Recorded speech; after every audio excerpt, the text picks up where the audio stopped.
it's Love Mats in the Belfry, back with the second episode of Creepy Coffee and Conversation. This is Franco. Franco just jumped on me. Special appearance from Franco. He's had a little too much coffee today. Yeah, he's a little crazy. Hi, say hi, Frank. Can you see? Why does my hand look so big in the camera? It is huge in real life. Hee. That is true. I forget that. Okay, but we're back with a new episode of Creepy Coffee and Conversation. So first, coffee cheers. Cheers. To those drinking coffee out there. And hope you guys enjoy this episode. So join us with a coffee, a tea, or an adult beverage if you'd like. And we're going to talk about two particular things today, right? Mm-hmm. So we're just going to talk about two TV shows today. And one is, we'll get to the good one a little later on, but they're both good. They're both good, and this one we were talking earlier, we were like, we're already missing it. Mm-hmm. Like, we wish that it went a lot longer than it really did. And that's a show called Bloodline, and that's on Netflix. It ran for 3 seasons, so it just finished airing, I think, in 2017, but it has 3 seasons.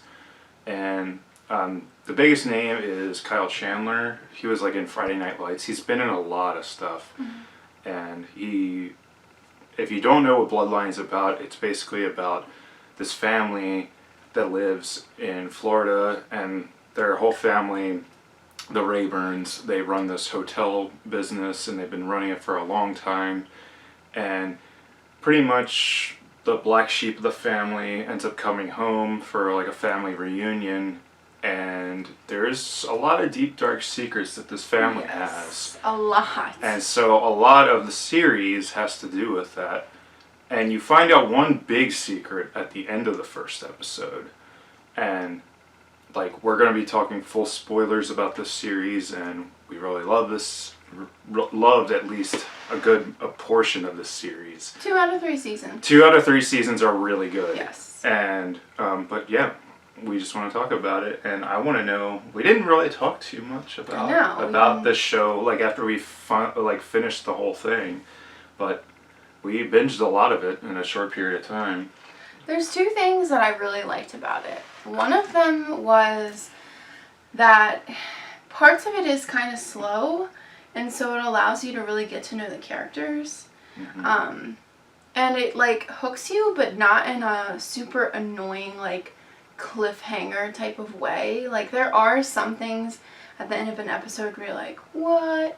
But most of the time, it's pretty much the end of the first episode. Yeah. That's all I remember but the end of a first episode of a series, you kind of want it to hook you. Exactly. And this is what the show does. At the very end of the first episode, you're like, wait, what the hell just happened? Mm-hmm. For real?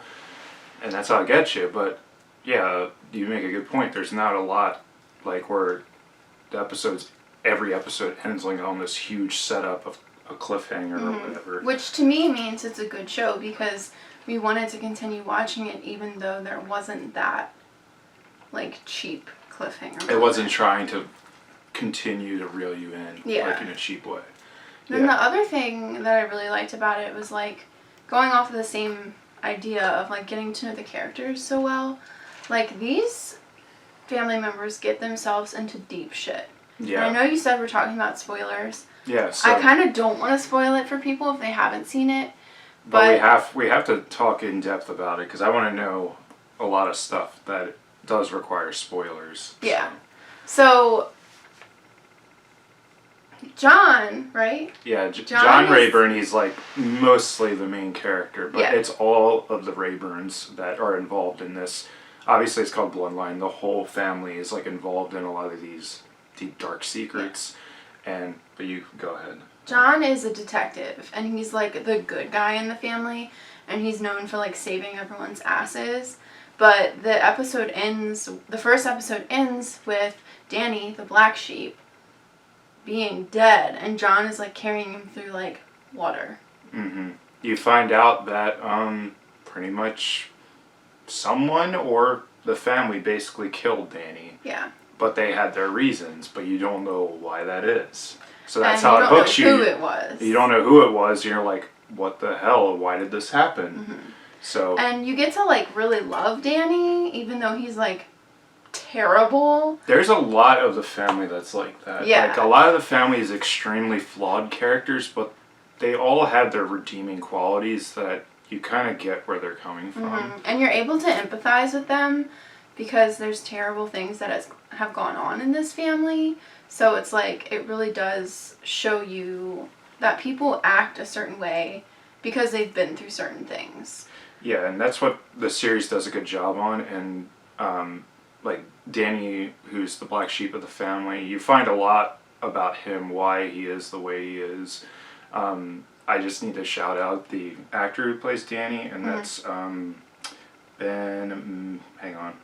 Ben Mendelsohn. He's great. Yeah, like, I've only seen him in, like, little movies. Like, he was in one of the Christopher Nolan Batman movies as, like, a very minor character. And that's how I recognized him when seeing him. But I thought he would, like, I just know him as him playing these, like, very minor roles. But he truly shines in this series. And spoilers, you know, he like, at the end of the first episode, you're like, well, he dies. But he's so heavily involved throughout the series that the whole time. Yeah, that, like, even though you know he dies, like, he was the energy of a lot of the show, and a lot of the show basically revolves around his death, and it goes more and more in depth, you know, and things after the death of him. But yeah, this is one messed up family. Yeah. I would say they're a classic example of, on the outside, they seem like a very loving, normal family, but... Yeah, like, they are very well known and, like, admired by the entire town. Mm-hmm. And they've owned this inn for, like, 50-plus years or something like that. Yep. And, like, there was a pier dedication and, like, all this stuff. Like, the whole community knows the Rayburns. Mm-hmm. Like, the whole show is, like, about protecting the name. Yeah. So, something else protecting anything for the family name. That type of line is, like, repeated several throughout the series. Yeah.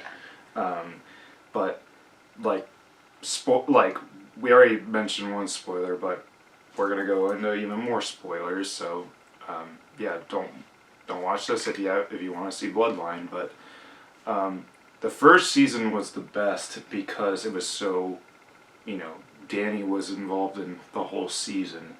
Like, it was like it hinted at it a little bit that at the end, you know, the first episode, and then at the end it reveals it's like, oh, Danny was killed by the Rayburns.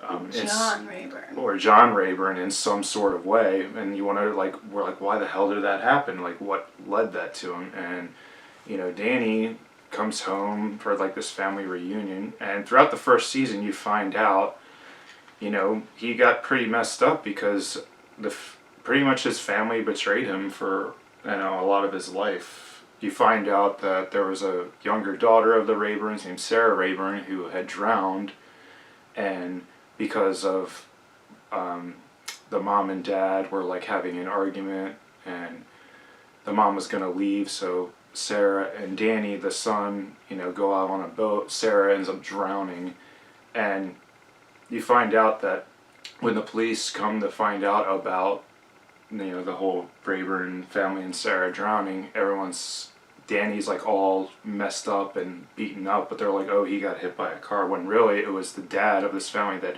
beat the crap out of Danny because he blamed him for Sarah's death. There's a number of moments in the first season where you're like, okay, Danny is going straight up evil. Mm-hmm. Like, he's, you know, doing, like, Walter White type stuff, or he's getting involved with the drug cartel and everything.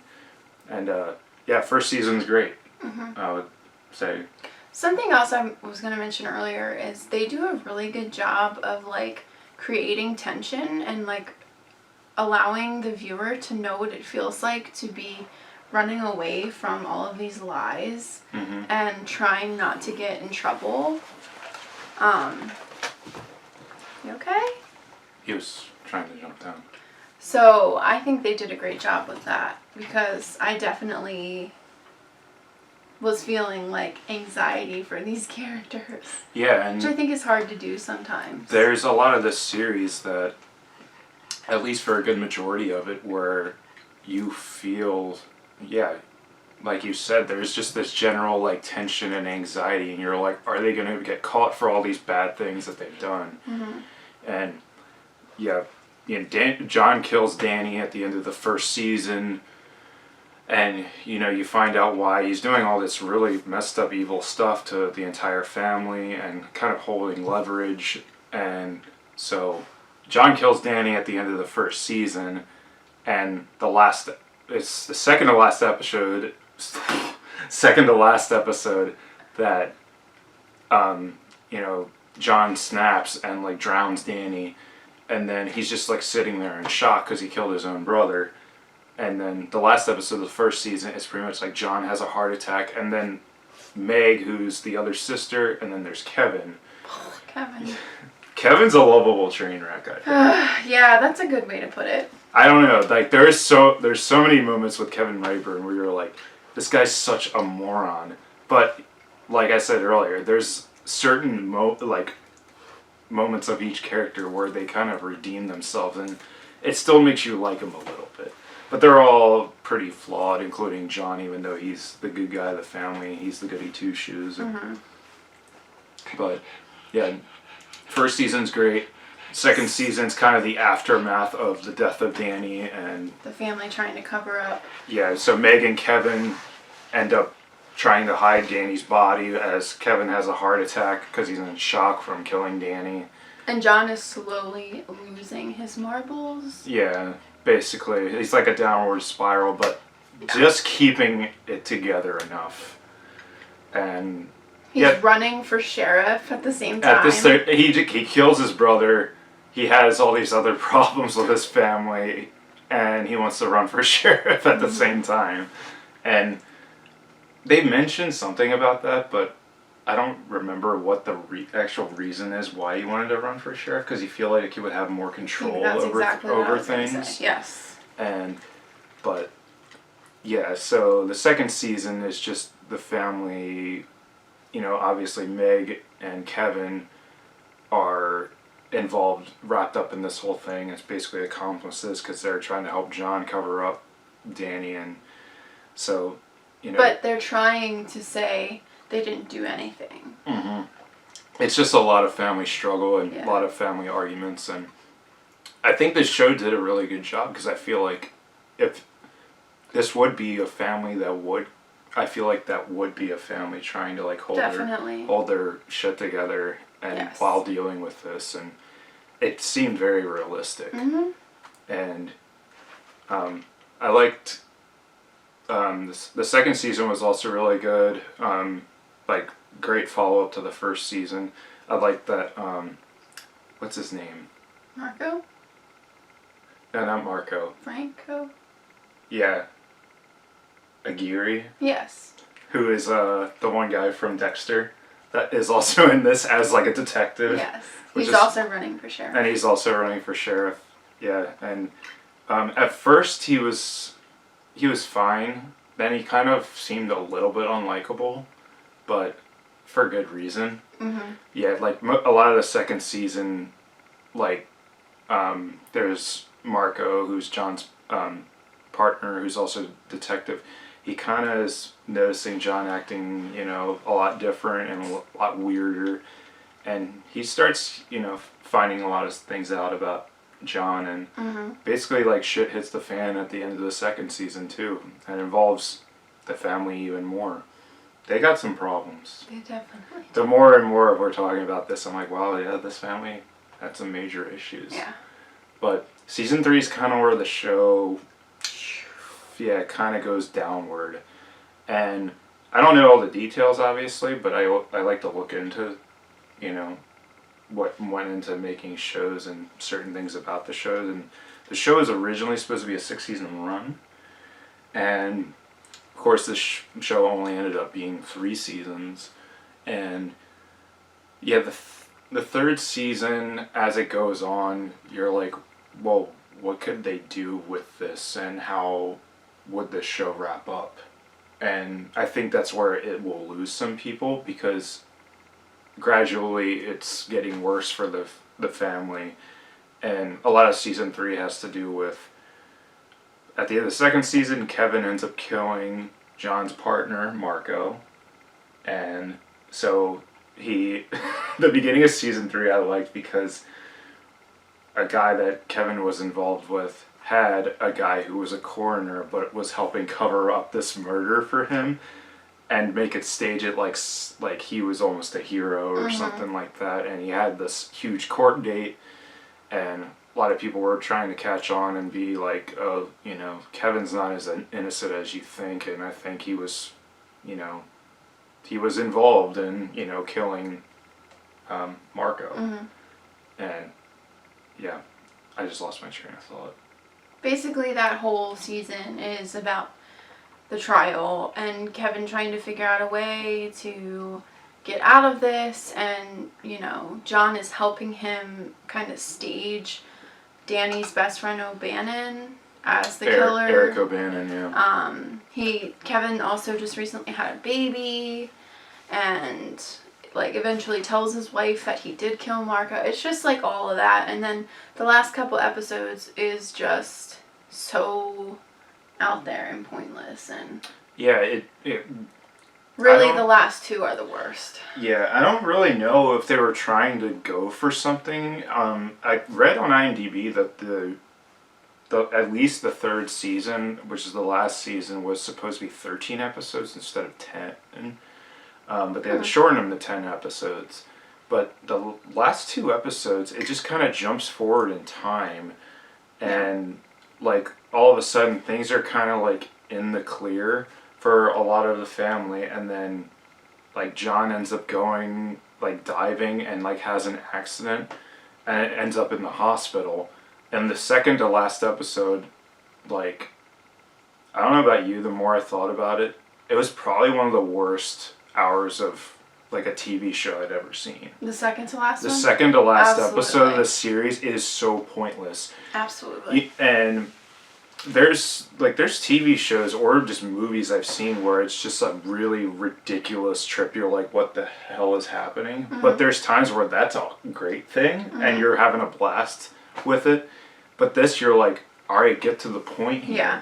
And just another 40 minutes of nonsense goes by where it's John's in the hospital and he doesn't know what's real or not. He's just kind of in this comatose, and he's just imagining all these things of how his life would be different if things had worked out or whatever, with Danny and just generally the whole family. And he's hallucinating and seeing Danny. Yeah, he's seeing all these things. Which has happened the whole time, but Yeah, but you think it's going to get to a point, but literally before you know it, the episode ends and you're like, okay, what was the point of this episode? Right. This could have done without. It is the classic filler episode of you didn't need this at all. And it's and it made me think, it's well, if they were originally planning 13 episodes for this season, was there going to be a point to this episode? And it's well, what would they have filled the other episodes with? Because there was no point to this episode. Because literally, you can go from episode 8 to episode 10 and there's no difference whatsoever. Because episode 10 is just oh, John's fine. He was in the hospital, but he's okay now. Yeah. He just had an accident. And it's just a very disappointing end to a really suspenseful and really great 2-season show. And then completely just drops the ball. I think at least the last episode I kind of saw what they were going for, and I liked, a part of me liked the positive part of it. It was trying to have a positive outcome, but at the same time it was a really depressing last episode as well. Yeah. Because do you remember the mom where she was Sally? Yeah, Sally was with Kevin and John and Kevin were just talking to the mom. Yes. And she was just saying I was done with my life when I had you two or whatever. Should have never had kids. I should have never had you guys and blah blah blah. And I liked what John said where he was you don't know anything about family, because she had all these issues where she was just going to abandon her family and leave her husband, and you know, just all this stuff, and it's like, it's sad that you're siding with like two murderers over the mom. But she's also terrible. But she was also a terrible mother. She convinced these children who were like 10 and under to lie to the police about Danny being beat up by their father. Yeah, because he didn't want her dad to go to jail. Right. Or, no, her husband to go to jail. And, yeah, we didn't talk about Nolan, but I did want to talk about... I was thinking about him. I wanted to talk about Nolan. And Nolan, at the end of the first season, you find out that Danny actually had a son named Nolan. And at first, because I'm going to get to the point with him in the final season, in the last episode... at first, you know, he just kind of comes off as this punk kid, you know, who had a shitty dad. Mm-hmm. But pretty much at the end of the series, he probably was one of my favorite characters. Because, you know, he was really just a kid. He was just a teen and he didn't know his way in life. He was directionless. But yet he somehow, like, was trying to find some sort of wisdom through this whole family's issues and everything, and he, you know, the few acquaintances he had, they were just like, just leave the family behind, just go somewhere and just start your own life. Right.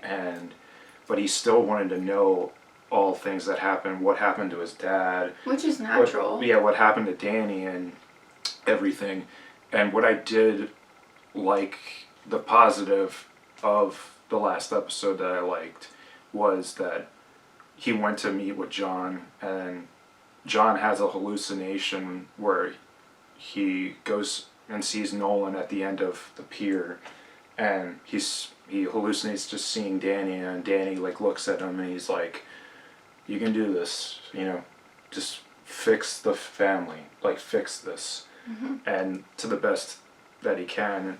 And a lot of people hated this about the ending, but I kind of liked it, was where John, he walks out to the pier, he sees Nolan, because Nolan wants to know what happened to his father, and, you know, he walks out to him and just fade to black. Mm-hmm. And a lot of people hated that because it reminds them, there's the show The Sopranos, and, well, I didn't watch The Sopranos, but people hated the ending of The Sopranos because literally it's just at a scene and it fades to black, so you don't know what happens. But you do know. But it's like you do know where it was going. John told Nolan the truth. Yeah, he was going to tell Nolan the truth, and, you know, that's the best he could do to help fix everything. Right. Because Nolan was basically the hope of the Rayburns. Mm-hmm. And, you know, John did everything in his power to control things, and as much as everything went out of his control, this was kind of his last thing that was like, this is all I can do. Mm-hmm. I can just tell the truth. I don't have to lie about our family name anymore. Right. And I don't, you know, he didn't want to. So, like, that very ending part was fine for me, but overall... Yeah, it was just depressing. Yeah, it was a very depressing end to the show, and while a lot of people definitely probably hated the ending of this show, I don't know, that was probably I don't really know what else you would have done with it. Yeah. Besides just being even more depressing, be like, oh yeah, John gets killed and John kills Nolan. John kills Nolan. Or some crazy and then he shit. kills himself. It's yeah. just like, geez, like how much more depressing could right. you get? Yeah, because the scene with Kevin, John, and Sally was like so freaking depressing. Mm-hmm.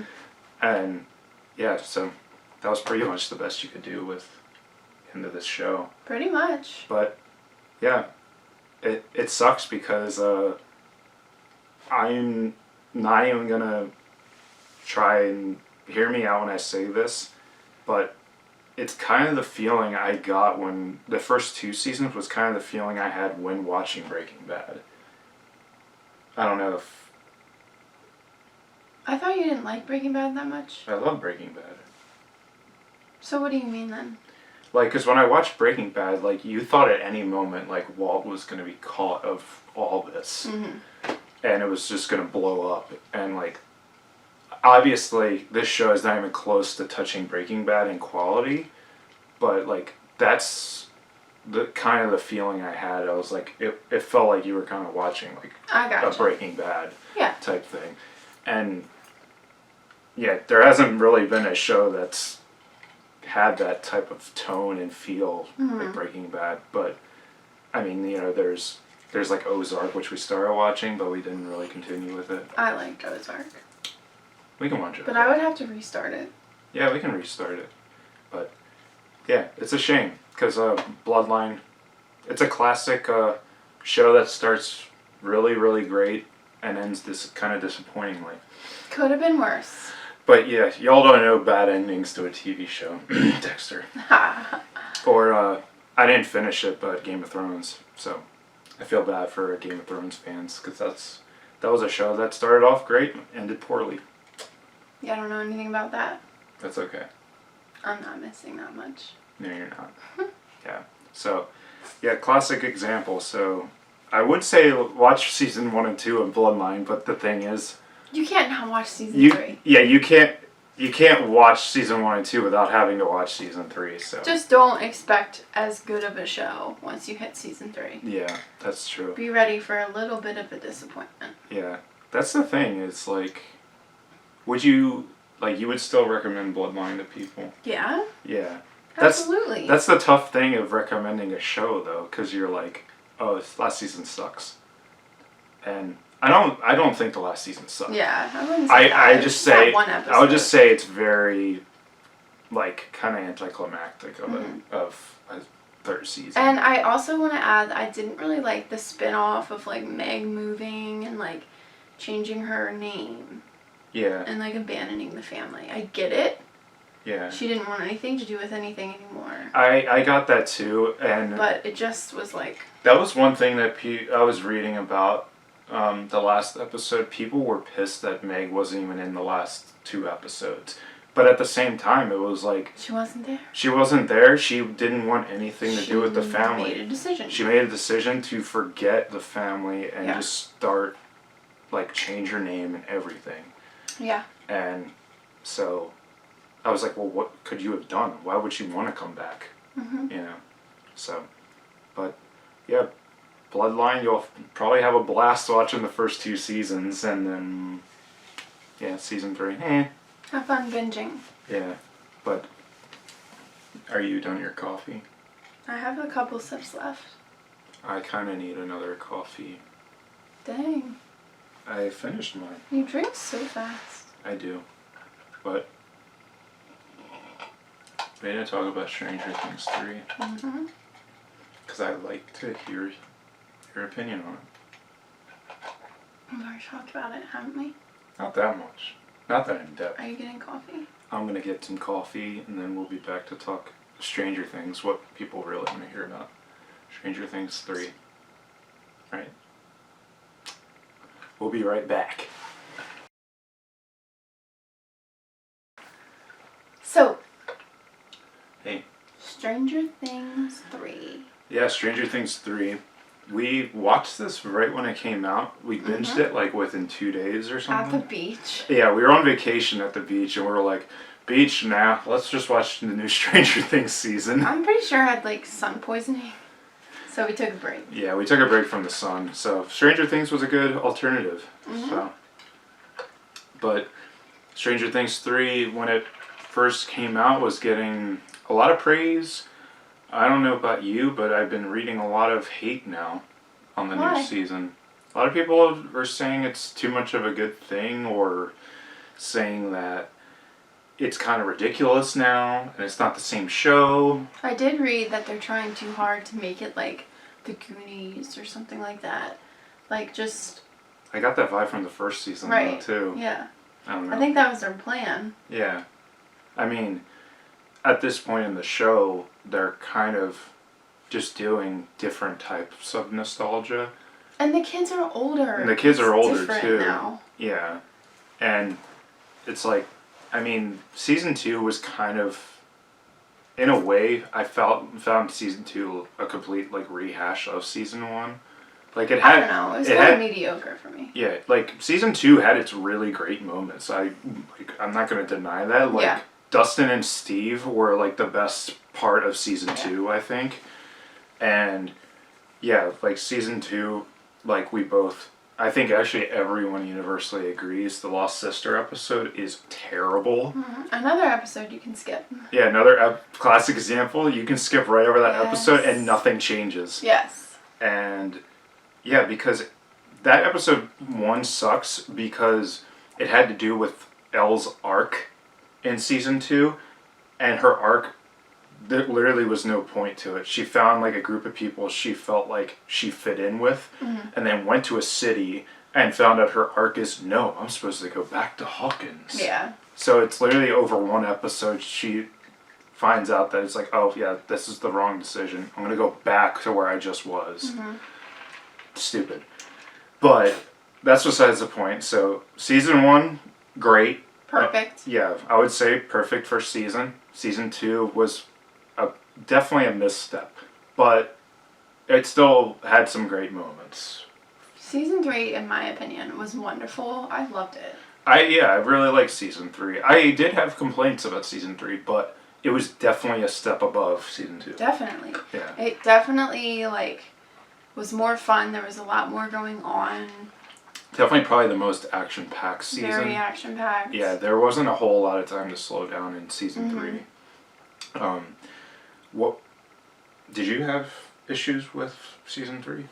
The only thing I didn't care for was Billy, but Billy. it kind of had to be that way. Yeah, but you're kind of opening up a can of worms for me with Billy, because, like, I know women are crazy about Billy because they think he's hot. I know, I don't get it. I don't get it either, but I'm a guy. That's So? fine. That's fine. Like, and you can think he's hot, but he literally was the most useless character from the second he was introduced in season 2. Like, he literally had no point. Because to me, everyone's like, oh, he was like an antagonist. It's like, but the Demogorgons and Upside Down was enough of an antagonist for me. Did you really need to add stupid teen abused by a stepfather fucking antagonist to make him try to feel like he was, sympathetic? It was like he was already extremely unlikable to begin with.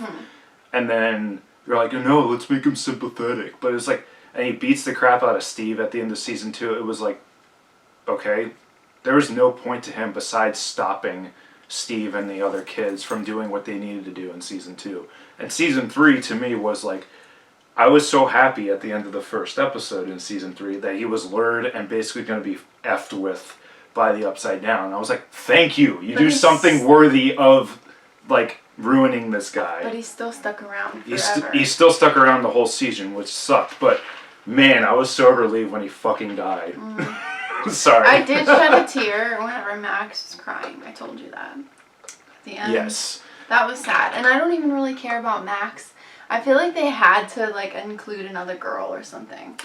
Yeah, and, I mean, Max is fine as a character. Right. She's just, like, around to me. She's not, like, crucial to Not a lot stuff. of, like, development as a character. Whereas everyone else, I feel like, made a lot of changes. Yeah. Yeah, a lot made sense for characters. I heard some people complain about Jonathan and Nancy that didn't have much to do, but I thought they were completely fine. Yeah, I didn't even think of that as an issue. I didn't think so either, because, I mean, they had their own set of problems and had to deal with, and they were still crucial to the story. Yeah. And then there's complaints. I guess I tried to understand where people were coming from, but people had a huge issue with Hopper this season because of toxic masculinity.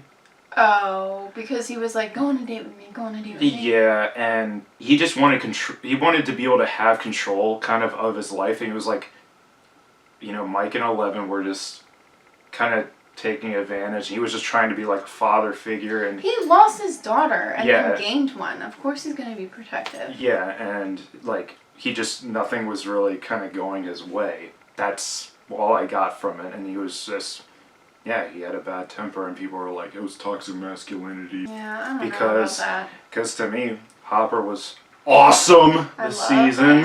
He's amazing. Yeah, I thought he was great, and he was like my favorite aspect of this season. Him and Steve, Robin, and Dustin, like, were great this season. I thought they were their moments together were super entertaining. I liked Elle this season too. I mean, I love Elle, but like, Yeah. she was so cute this season, like finding herself and just like learning more. She was just trying to kind of learn how to be like just a normal girl. Yeah. But, of course, being crossed with, the Upside Down and things going wrong in Hawkins as usual. Okay. Do you want to go to Mommy? But, Good job. Sit. but yeah, like, I mean, my overall issue was the whole Terminator guy. Oh, yeah. That was stupid to me. Now, this is coming from someone who loves Terminator 1 and 2. That's true.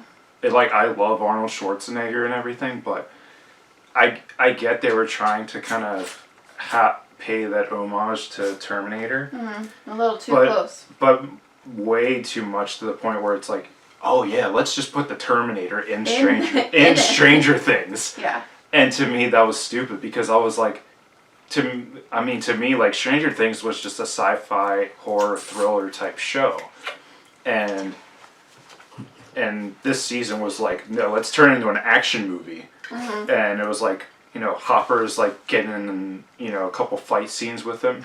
That's like, I was actually like hoping that, the part where they go to the carnival and like he's trying to like funhouse? Yeah, they go in the funhouse and then Hopper just guns him down like immediately.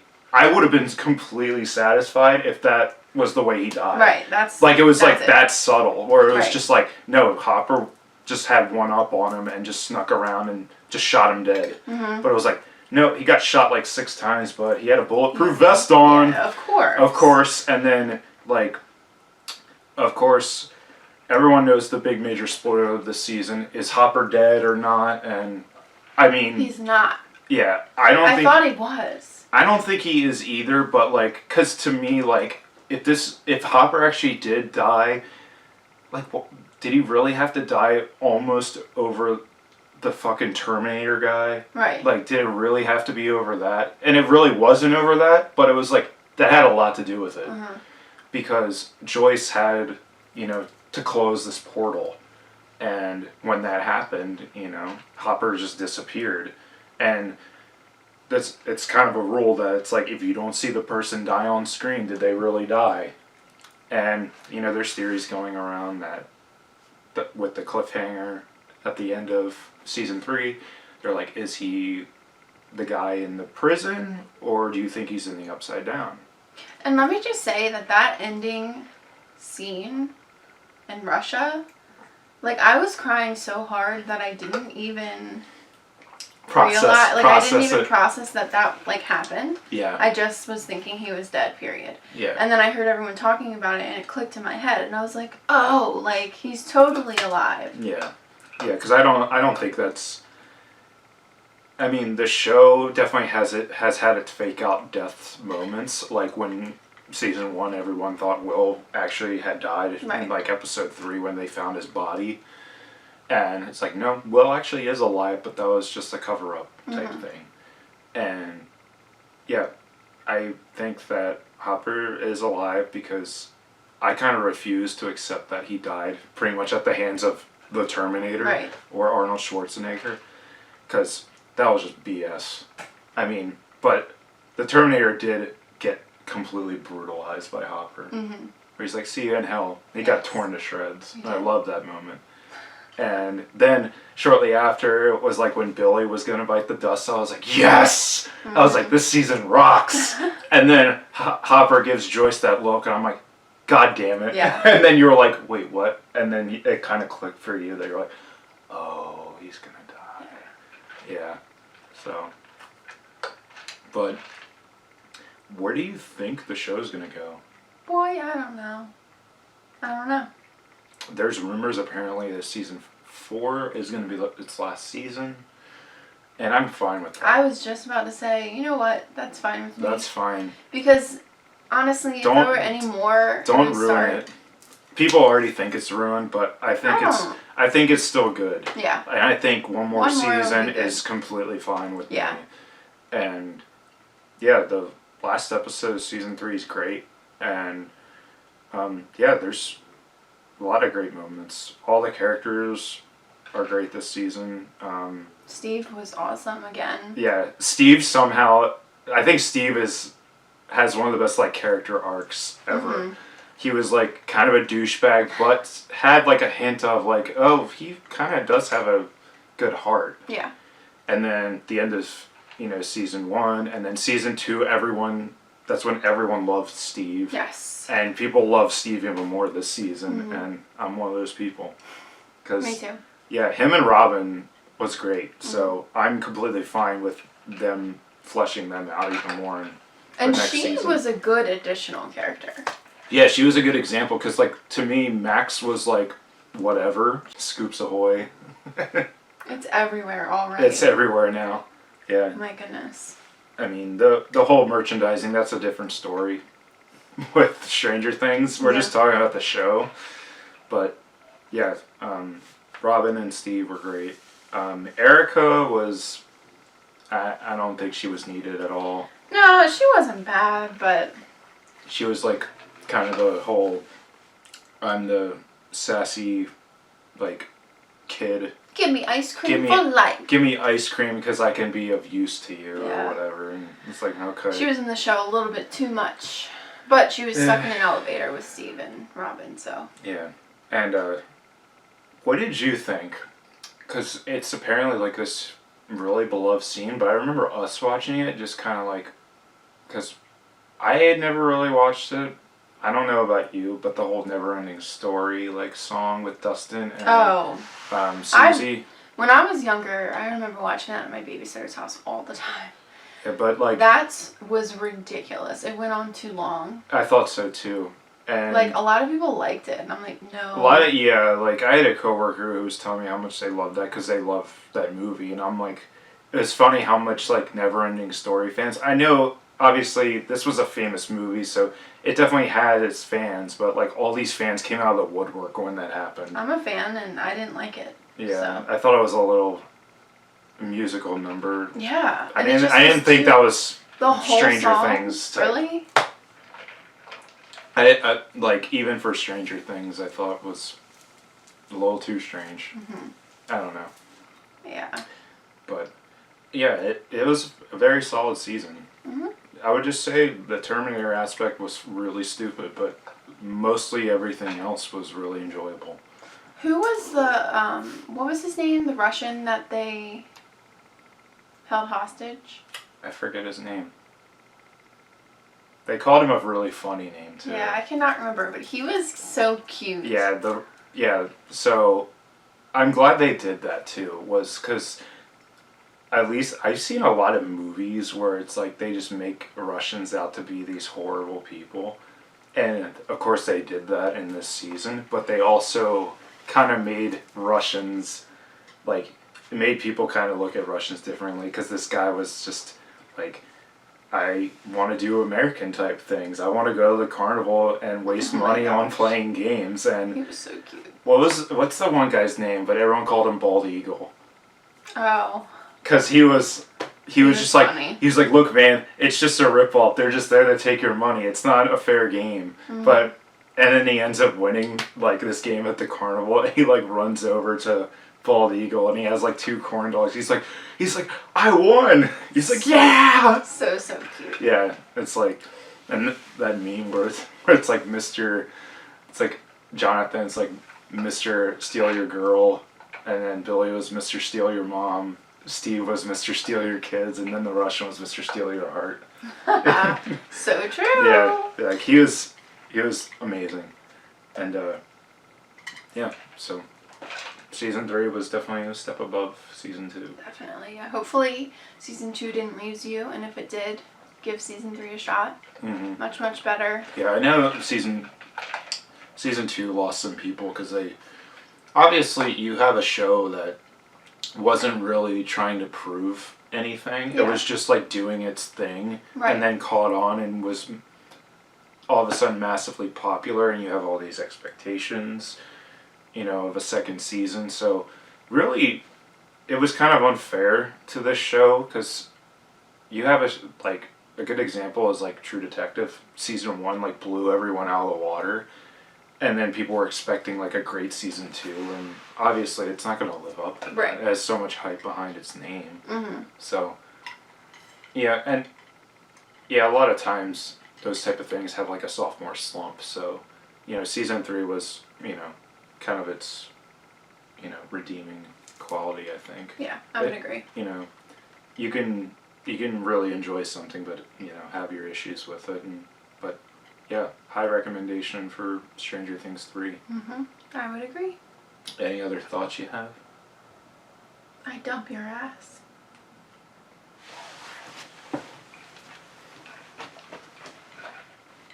Love you. I love you too. Sorry. I'm back. She didn't dump my ass. No, I didn't. Thanks. Okay, so I think that's gonna wrap up this creepy coffee and conversation video. Hope you guys enjoyed. Hope you all enjoyed, and if you like this, like the video, comment what your thoughts on Stranger Things, the whole series in general up to this point. And if you've seen Bloodline, let us know your opinion as well. Definitely. Definitely not as popular as Stranger Things 3, but hopefully we didn't, obviously if you're watching this and you didn't see it, we spoiled it for you, so. You should still watch it though. Sorry. It's still really good. Like, yes. season 1 and 2 are really great in yes. Bloodline. And, yeah, so let us know in comments if you'd like, another topic of creepy coffee and conversation in a future episode. Yes. And, yeah, we're Love Bats in the Belfry. Subscribe if you enjoy our content, and we will see you in a future video. Cheers. Coffee cheers, and goodbye.